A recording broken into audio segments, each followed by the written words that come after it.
Media কমিশনে একটা বড় আসছে যে বিএসএস বিটিভি এবং বেতারকে একীভূত করতে বলেছে।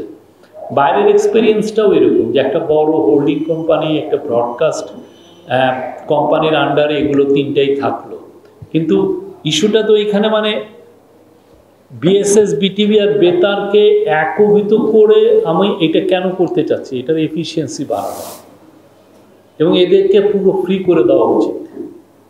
ফ্রি ইন এ সেন্স, যেমন বিএসএস এর যারা নিউজ দিবেন, বিএসএস এর নিউজ কোনোদিন কোনো ফ্রি হবে না, ফ্রি ফর এভরিওয়ান যারাই নিউজ দিবেন।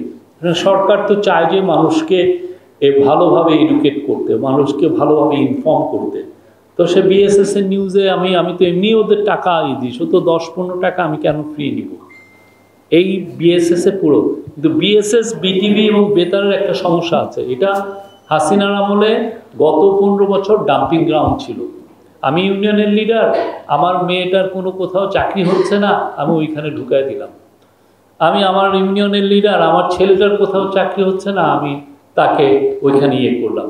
আমার মনে হয় এই সবাই মিলে এই দাবি তোলা উচিত যে কোনো হাইকোর্টের রিটায়ার্ড জাজের আন্ডারে দেখা উচিত যে গত 15 বছর ওইখানে কী ধরনের অ্যাপয়েন্টমেন্ট হয়েছে।